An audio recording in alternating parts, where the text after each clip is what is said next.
Bienvenidos al segundo capítulo de Viajeros y Antropólogos. En esta oportunidad y continuando con la temática, vamos a abordar los viajes en el siglo XIX, los objetivos que tenían estos viajes, sobre todo adquirir ese poder económico y por ende político.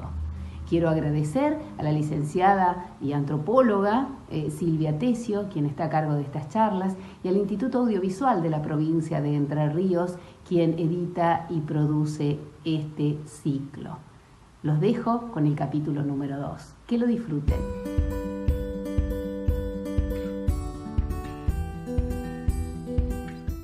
Esteban Crotz define al siglo XIX como el siglo de los viajes. Siglo que se inicia con las guerras napoleónicas, que suponen desplazamiento de milicias en grandes subextensiones del continente europeo y cuyo elemento clave también a nivel de siglo es la consolidación de los estados nacionales europeos. También esto está prohijado por el crecimiento de las fuerzas productivas con la creciente y reciente revolución industrial en ese continente, sumado a un lento afianzamiento del sistema electoral parlamentario europeo propio de la ideología liberal de la burguesía, que va a suponer un proceso de integración nacional que dependía del éxito de ciertas estrategias de unificación. Y estas dependían además de la recolección adecuada que se hiciera de información de todas las regiones de cada uno de esos países de Europa. Estos estados estaban involucrados en relaciones de rivalidad. Y a pesar de eso, ni la unificación de Italia, ni la unificación de Alemania, ni los conflictos en las colonias lograron alterar las fronteras trazadas en el Congreso de Viena de 1815, que había sido resultado de numerosos procesos diplomáticos tras el fin de las guerras napoleónicas. Hubo allí dos eventos importantes que nos van a servir para traerlos de la historia hacia aquí. Por un lado, múltiples formas de diplomacia secreta que vinculaban determinados estados mediante alianzas y también numerosos acuerdos internacionales. Por ejemplo, la creación de la Cruz Roja Internacional, el surgimiento de la Unión Postal, la determinación de estándares en cuanto a un uso horario mundial, el establecimiento de un sistema de medidas que se expandió por acuerdo entre varios países. Y esto marcaba un clima de época en la Europa continental del siglo XIX. En el mundo extraeuropeo también sucedían cambios que fomentaban la idea de los viajes o que seguían profundizando la idea de los viajes de la que ya hablamos anteriormente. La independencia política en numerosos países en América Latina hizo accesible estos territorios para comerciantes y para inmigrantes de una forma diferente a la que se relacionaban en el momento de ser colonias. En cuanto a África, el fin del tráfico de esclavos, la abolición de la esclavitud en muchos países, modificaron las estructuras políticas de todos los países de la costa occidental de África y esto posibilitó una exploración de forma diferencial de este continente y el ingreso de otros países a estos territorios. En Asia se ubicaba la mayor y más importante industria textil, que estaba en la India, que era colonia británica en ese momento. A su vez, también en Asia, entre 1840 y 1842, Gran Bretaña suscita la Guerra del Opio, cuyo resultado es la anexión de la península de Hong Kong a la corona británica y la anexión de Macao enfrente, en esta misma península, en el sudeste asiático, a la corona de Portugal. Este enclave también significó geopolíticamente el dominio de Gran Bretaña en el mar de la China y el sudeste asiático. Las islas de Oceanía, todo el territorio de Oceanía, también se constituyen un campo de competencias entre los países europeos. Va a aparecer la Polinesia francesa, va a aparecer Gran Bretaña dominando Australia, o sea, haciendo la colonia Australia.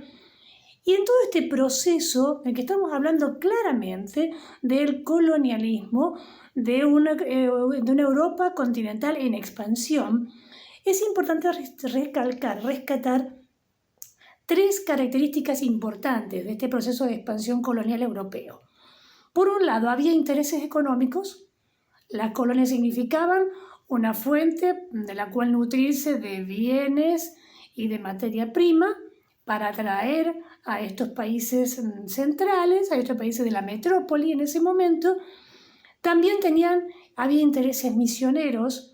Hay muchos viajes que ya no solo eran exploración, sino que estaban conformados también por sacerdotes, por predicadores, con una clara intención de catequizar, de misionar, de convertir a estas comunidades que se conocían a el cristianismo en muchos casos, y había también un interés ideológico político.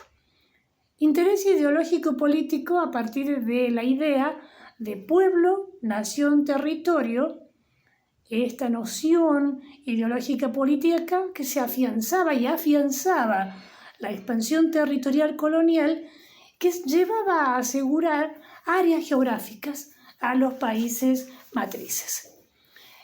Junto con esto hay una serie de cambios también de orden tecnológico que van a servir de base para entender luego por qué se fortalece la idea de viaje, y junto con la idea de viaje la obtención de conocimientos mucho más profundos y sofisticados, y que en este siglo XIX, a fines del siglo XIX, vamos a tener la antropología conformada como una disciplina científica como tal. Entre los inventos y los descubrimientos y los progresos en orden tecnológico, podemos citar, por ejemplo, en el segundo tercio del siglo XIX, la extensión del ferrocarril. En 1825 se da el primer viaje en tren desde Darlington a Stockholm, en Gran Bretaña. En 1835 se dan los primeros viajes en Bélgica. 5 años más tarde, en Alemania, comienza el transporte de pasajeros en tren. También se hicieron muchas obras de ingeniería en materia de construcción de diques y canales. De esa época es la extensión y el tendido del canal de Suez. Y también se trabaja con el canal de Panamá, aunque todavía en ese momento no se construye el canal de Panamá. Respecto a los viajes marítimos y las innovaciones tecnológicas, hay una que es muy importante, que es la utilización del vapor para la propulsión de los barcos. En 1818, en Estados Unidos, en el río Mississippi, se hace la botadura del barco llamado Savannah, que era una combinación que se propulsaba en una combinación de vela y de vapor. Los barcos a vapor y la propulsión a vapor en los viajes marítimos significan un avance notable en la capacidad de viajar mayores extensiones y poder tener flotas más vigorosas y mayormente mejor equipadas. A su vez también hay una circulación de más y mejor información mediante el correo. Se hizo mucho más popular la prensa. Esto también es importante porque va a haber una circulación de ideas en zonas urbanas que van a trasladar, que van a permitir la difusión de relatos en los cuales muchos de los personajes eran gentes que habían estado en algunos lugares exóticos y contaban historias de lugares con unos otros muy diferentes, ¿sí? Y también es importante destacar que en esta época los mapas se transforman en instrumentos más precisos y la información también era mucho más sofisticada y más específica, lo cual habla de no solamente una mayor circulación de información, sino una mayor precisión en el relevamiento de la misma. A su vez también hay avances en la medicina y la bioquímica. Se descubre la quinina. El descubrimiento de la quinina permite un tratamiento de enfermedades como la malaria y otros síndromes febriles, y se permite también curar y prevenir en muchos casos las enfermedades tropicales. Muchas flotas quedaban diezmadas luego de llegar a zonas tropicales y no poder disponer de ningún tipo de medicina. Bueno, con la quinina, junto con lo que habíamos hablado anteriormente, que eran los descubrimientos para prevenir el escorbuto, se va previniendo y se van obteniendo mayores conocimientos para conservar la salud de las flotas en desplazamientos ultramar y por grandes extensiones.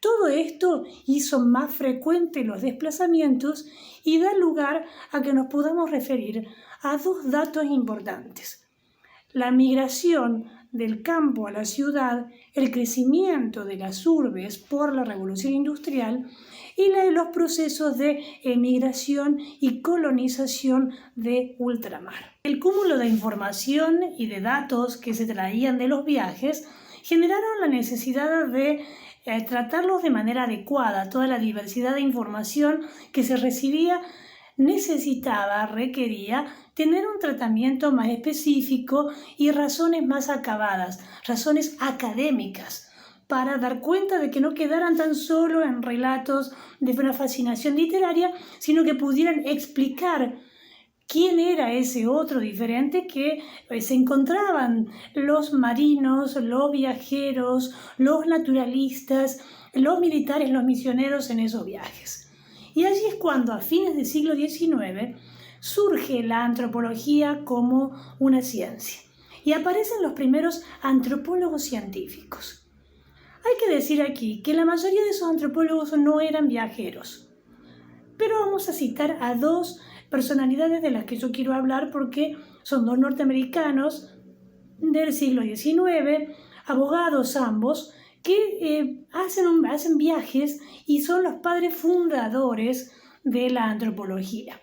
Uno de ellos es Lewis Henry Morgan.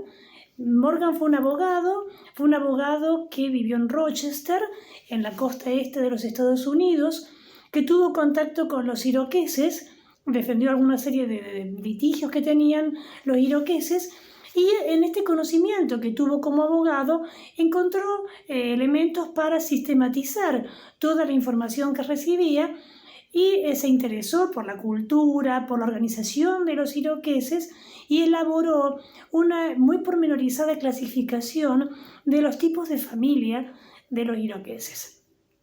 Luego se contacta Morgan con la tribu de los Chippewa, los compara y elabora una densa trama que va a ser la base fundante de la antropología del parentesco, basada en un modelo, y ahora sí, que toma teóricamente prestado la explicación evolucionista de decir que hay 5 tipos de familias, según lo que lo observó entre los iroqueses, lo que comparó con los Chippewa. Luego hace una comparación Morgan en un viaje que hace a la India con algunas familias de ciertas zonas de la India, y de allí elabora un andamiaje muy denso conceptualmente hablando, que es una de las primeras obras de la antropología del parentesco.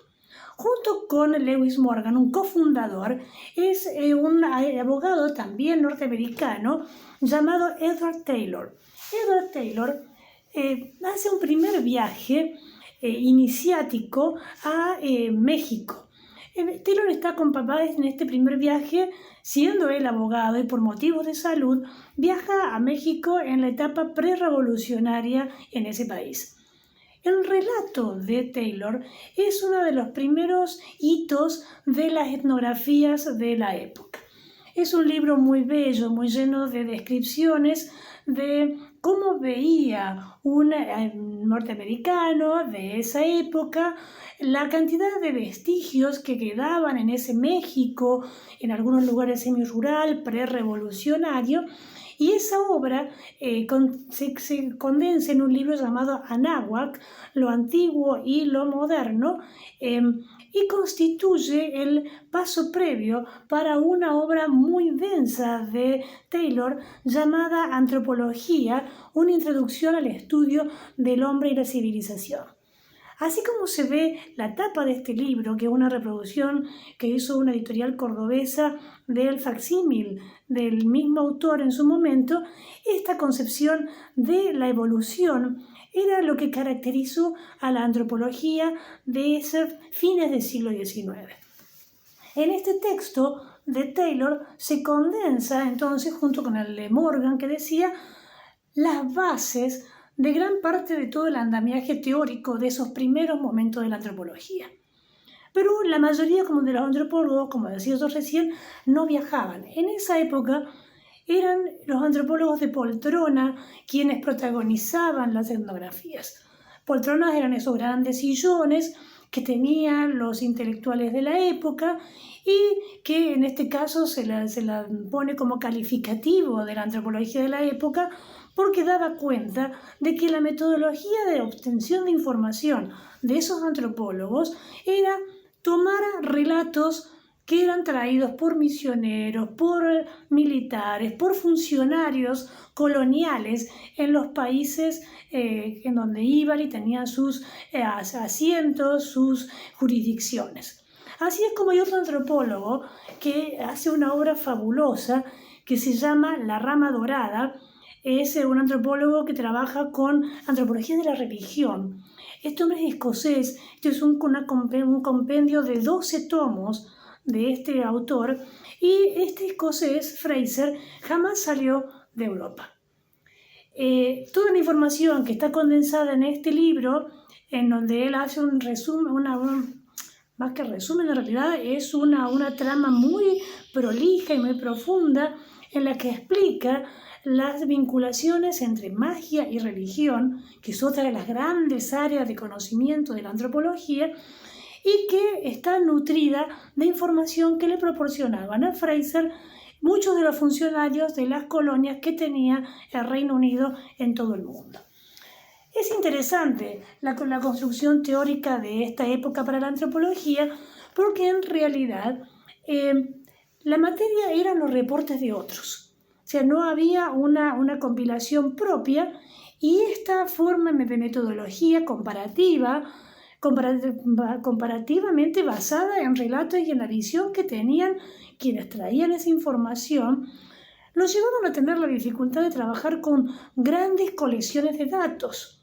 Muchos de esos datos estaban basados en mapas, en relatos, en restos fósiles, en fragmentos arqueológicos de la época que sirvieron y que alimentaron colecciones de bibliotecas y de museos en Europa. Hasta el día de hoy se pueden ver muchas de esas colecciones, ¿no?